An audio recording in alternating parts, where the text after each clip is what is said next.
अस्सलाम वालेकुम dear student, कैसे हैं? उम्मीद करता हूँ मेरे तमाम स्टूडेंट्स खैर वफियत से होंगे। स्टूडेंट्स, आज का जो हमारा लेक्चर है chapter number 2 structure of atom से डिस्कवरी ऑफ इलेक्ट्रॉन है, यानी डिस्कवरी ऑफ कैथोड रेज हमारा टॉपिक है। और आज का लेक्चर हम यही सीखेंगे कि इलेक्ट्रॉन कैसे डिस्कवर हुए, यानी कैथोड रेज कैसे डिस्कवर हुई। इसमें हमारे पास डियर स्टूडेंट मुख्तलिफ स्टेप हैं। सबसे पहले हमने टॉपिक लिखा डिस्कवरी ऑफ इलेक्ट्रॉन और या कैथोड रेज, इसकी डिस्कवरी करनी है। हमारे पास एक हम इसका एक्सपेरिमेंट करते हैं। उस एक्सपेरिमेंट के कुछ स्टेप्स इस तरह होंगे कि पहले हम डिस्चार्ज ट्यूब एक्सपेरिमेंट करेंगे और इसकी कंस्ट्रक्शन वगैरह, इसमें क्या क्या चीज़ें हैं और उनका क्या काम है, क्या रोल है, वो लिखेंगे। और साथ ही उसका एक्सपेरिमेंट करेंगे कि इलेक्ट्रिक फील्ड के अंदर जो उधर रेज पैदा होती हैं वो उनका झुकाव किस तरफ होता है, वो डिस्कस करेंगे। और इसी तरह मैग्नेटिक फील्ड के अंदर भी देखेंगे। डियर स्टूडेंट, हम सारा काम लिखने से पहले, टोटल लेक्चर लिखने से पहले हम पहले उसकी डायग्राम की तरफ आते हैं। पहले डायग्राम से सब कुछ सीखते हैं, फिर सारा नोट करेंगे। डियर स्टूडेंट, सबसे पहले हम इसकी डायग्राम बनाते हैं। सबसे पहले डियर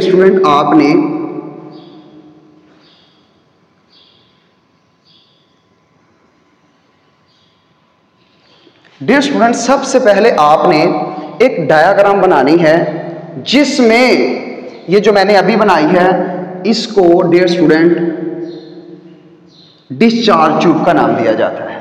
इस डिस्चार्ज ट्यूब में ये वाली चीज है, इसको कहते हैं वैक्यूम पंप। डियर स्टूडेंट, इसमें दो इलेक्ट्रोड होते हैं जो मेटल के होते हैं, वो आयरन के ले लें, किसी भी ले लें, और दो पतरे होते हैं यानी लोहे के, वो ले लें। हम उनको इलेक्ट्रोड का नाम देते हैं। एक इलेक्ट्रोड आपने इस साइड पे लगा देना है और दूसरा इलेक्ट्रोड आपने इस साइड पे लगा देना है। डियर स्टूडेंट, जैसे आपने इलेक्ट्रोड इधर लगाए और इसको बाद में आपने इधर से वायर के साथ कनेक्ट कर देना है।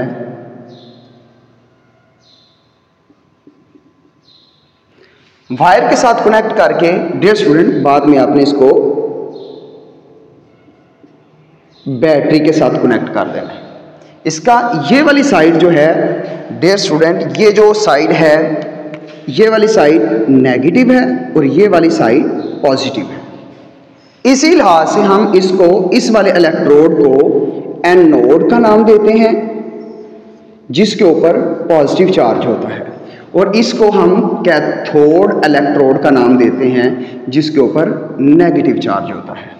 डियर स्टूडेंट, हम जो ये वैक्यूम पंप यूज कर रहे हैं, इस गैस डिस्चार्ज ट्यूब में मौजूद जो एयर है उसके प्रेशर को रिड्यूस करने के लिए, उसका प्रेशर हम कितना रखते हैं, पहले डिस्कवरी ऑफ प्रोटॉन में भी मैंने बताया था, इसमें भी बता रहा हूँ, वो 10 की पावर -4 ATM हम प्रेशर इसका रिड्यूस करते हैं और इतना इसके अंदर प्रेशर रखते हैं ताकि हमारे पास कैथोड से इलेक्ट्रॉन जनरेट हो सके। डियर स्टूडेंट, जब हम इधर से स्विच को ऑन करते हैं, स्विच ऑन किया जाता है, जैसे ही स्विच बैटरी के साथ हम करंट अप्लाई करते हैं तो डियर स्टूडेंट इधर से इलेक्ट्रॉन मूव करते हैं और इधर से इलेक्ट्रॉन जनरेट होना शुरू हो जाते हैं और इलेक्ट्रॉन बिल्कुल स्ट्रेट फॉरवर्ड मूव करते हैं।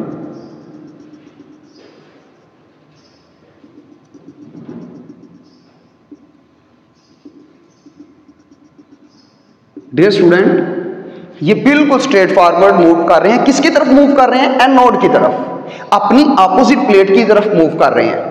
और डियर स्टूडेंट, ये अपनी ऑपोजिट प्लेट की तरफ जब मूव कर रहे हैं, ओरिजिनेट कहां से हो रहे हैं? अगर देखा जाए, ये ओरिजिनेट हो रहे हैं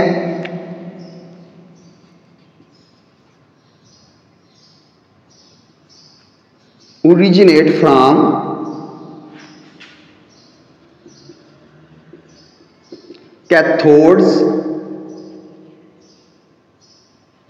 कैथोड सरफेस। डियर स्टूडेंट, ये कैथोड सरफेस से जनरेट होते हैं।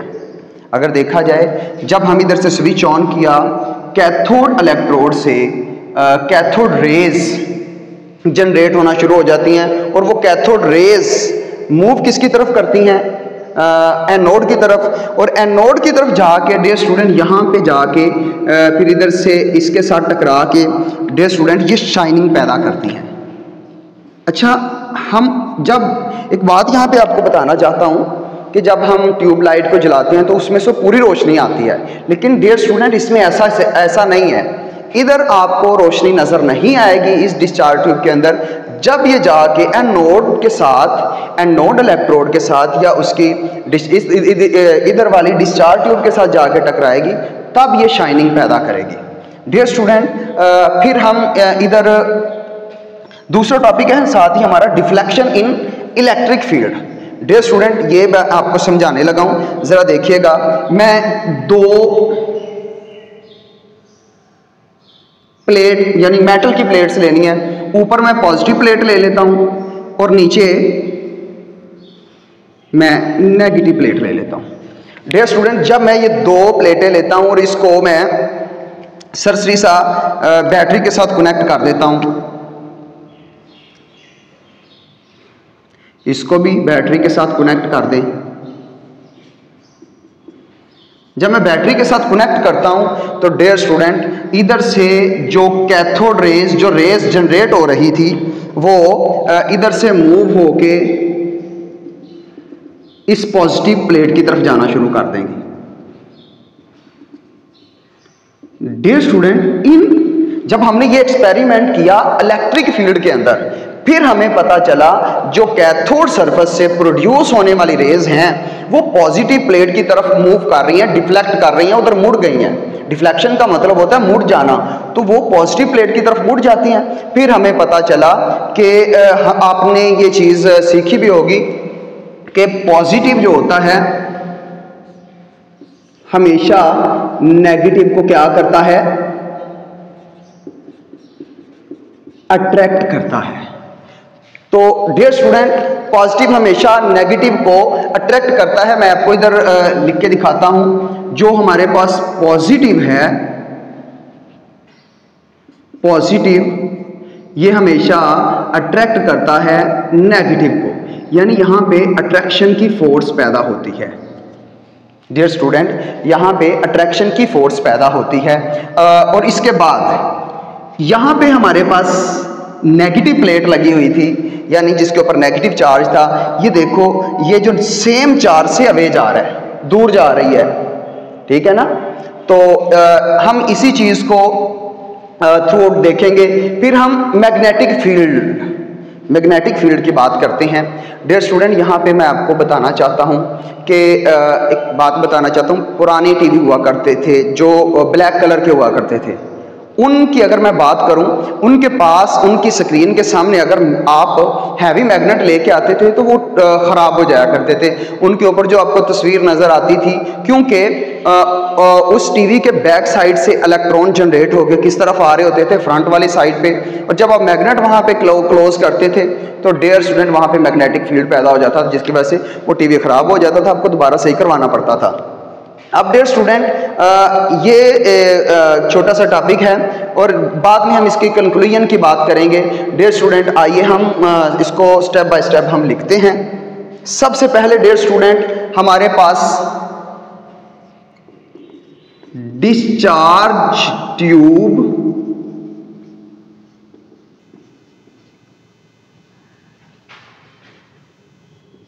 Is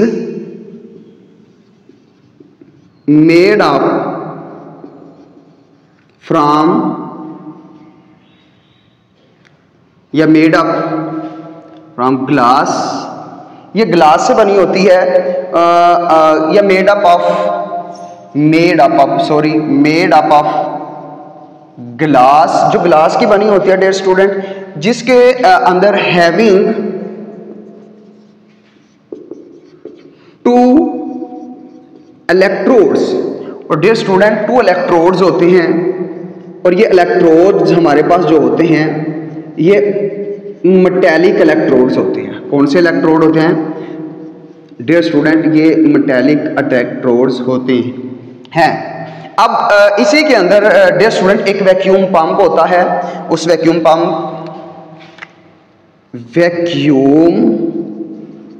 pump is used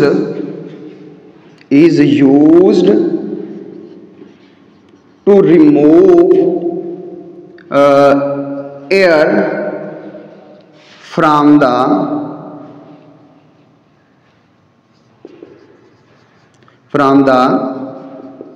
discharge tube। Dear student, हमारे पास जो डिस्चार्ज ट्यूब का एक्सपेरिमेंट है उसमें हम डिस्चार्ज ट्यूब किसकी बनी होती है, वो ग्लास की बनी होती है, शीशे की बनी होती है। उसमें 2 इलेक्ट्रोड्स होते हैं, वो मेटालिक इलेक्ट्रोड्स होते हैं, और उसके बाद उसके अंदर एक वैक्यूम पंप है जो मैंने यहाँ पे आपको बताया। वैक्यूम पंप का क्या फंक्शन है, कहाँ पे यूज होता है, is use to remove air. जो डिस्चार्ज ट्यूब के अंदर एयर होती है उसको रिमूव करने के लिए फ्रॉम डिस्चार्ज ट्यूब में से एयर को रिमूव करने के लिए हम इस्तेमाल करते हैं। डियर स्टूडेंट, उसके बाद जब हम इलेक्ट्रिसिटी इसमें अप्लाई करते हैं तो याद रखना हमारे पास व्हेन, यहां पे देखिएगा डियर स्टूडेंट, व्हेन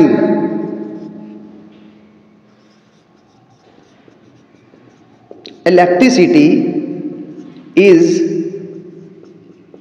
अप्लाइड, जब हम इलेक्ट्रिसिटी अप्लाई करते हैं then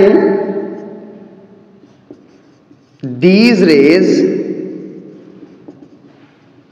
are produced which produce light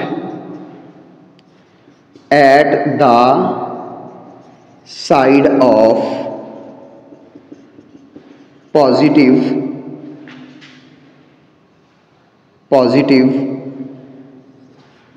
electrode. Dear student, जब हम इलेक्ट्रिसिटी अप्लाई करते हैं तो कुछ रेज पैदा होती हैं, वो रेज लाइट प्रोड्यूस करती हैं पॉजिटिव इलेक्ट्रोड की साइड पे। उसके बाद डियर स्टूडेंट हम डिफ्लेक्शन इन इलेक्ट्रिक फील्ड की बात करते हैं। जब हम इलेक्ट्रिक फील्ड में, डिफ्लेक्शन का मतलब होता है झुकाव। डिफ्लेक्शन का क्या मतलब होता है डियर स्टूडेंट, झुकाव इसका मतलब होता है।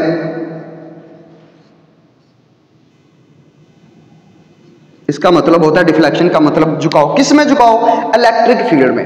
इलेक्ट्रिक फील्ड का लफ्ज आपने फिजिक्स में पढ़ा होगा, और उसी से रिलेटेड ही मैं जो इलेक्ट्रिक फील्ड कब कायम होता है, जब आप, जैसे कि मैंने इधर आपको बताया कि 2 प्लेट्स लेनी है, उसको आगे बैटरी के साथ कनेक्ट कर देना है, तो इस डिस्चार्ज ट्यूब के साइड पे इलेक्ट्रिक फील्ड पैदा हो जाएगा। ठीक है, इधर नेगेटिव है, उधर ऊपर वाली पॉजिटिव प्लेट है। जब इसको बैटरी के साथ कनेक्ट करेंगे तो इलेक्ट्रिक फील्ड प्रोड्यूस हो जाएगा। When electric field is applied, when electric field is applied, जब हम इलेक्ट्रिक फील्ड अप्लाई करते हैं then these rays attract towards the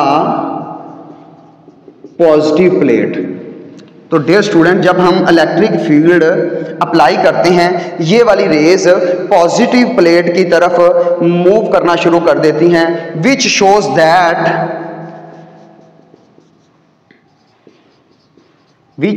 that these rays have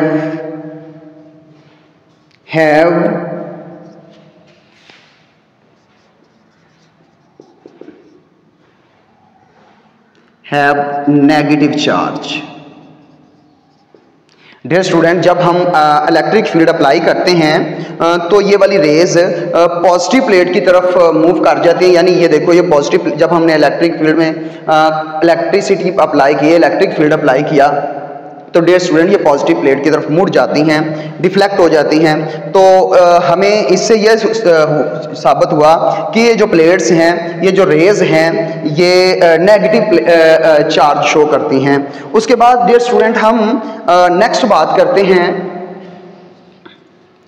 next dear student हम बात करते हैं हमारे पास है डिफ्लेक्शन इन मैग्नेटिक फील्ड। अब जब हम मैग्नेटिक फील्ड अप्लाई करते हैं, डिफ्लेक्शन इन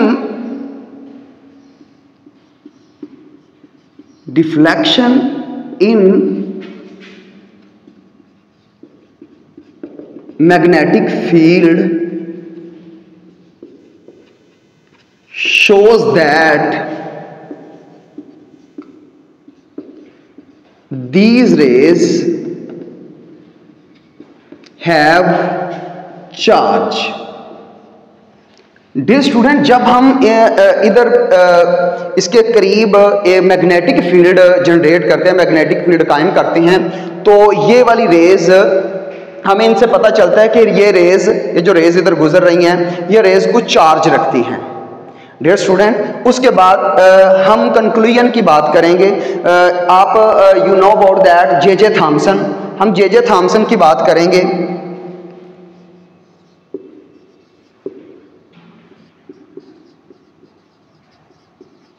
जे थॉमसन एक ऐसा साइंटिस्ट था जिसने डिटरमाइन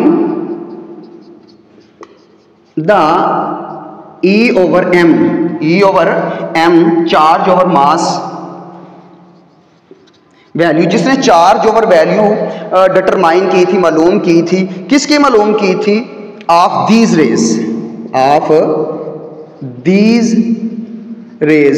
ये जो रेज ऊपर हमने अभी डिस्कवर की हैं, इन रेज की जे थॉमसन ने ई ओवर मास यानी चार्ज ओवर मास रेशो मालूम की थी। और ये वाली rays which shows that these rays have negative charge on it. ये रेज ये ज़ाहिर करती हैं कि इनके ऊपर नेगेटिव चार्ज है। बाद में ये पहले वाला स्टेप था। दूसरा कंक्लूजन का स्टेप ये था कि लेटर ऑन डियर स्टूडेंट, जब हमें पता चला कि जो इसकी चार्ज ओवर यानी ई ओवर एम रेशो है इन रेज की, वो जे थॉमसन ने मालूम की, और देखा गया कि ये जो रेज हैं ये नेगेटिव चार्ज रखती हैं। और डियर स्टूडेंट, उसके बाद later these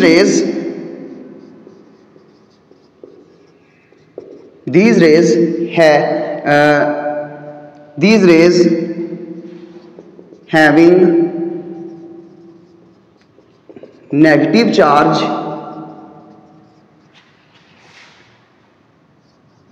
called electron.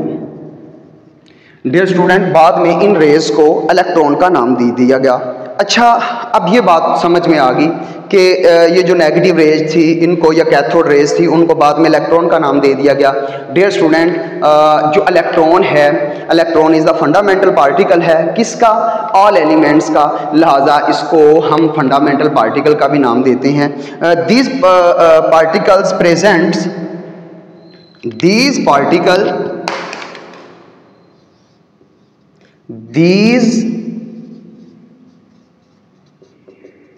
particles is present in all types of elements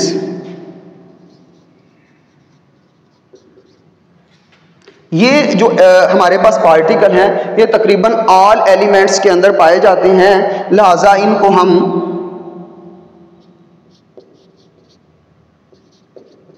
these are called fundamental particles। Dear student, ये जो पार्टिकल हैं तकरीबन हर किस्म के एलिमेंट के अंदर पाए जाते हैं। लिहाजा इन फंडामेंटल पार्टिकल को या इस इलेक्ट्रॉन को फंडामेंटल पार्टिकल का नाम दिया जाता है। डियर स्टूडेंट, आज का था ये लेक्चर हमारा डिस्कवरी ऑफ इलेक्ट्रॉन। उम्मीद करता हूँ मेरे तमाम स्टूडेंट्स को मेरा ये लेक्चर पसंद आया होगा। नेक्स्ट लेक्चर के लिए अल्लाह हाफिज़।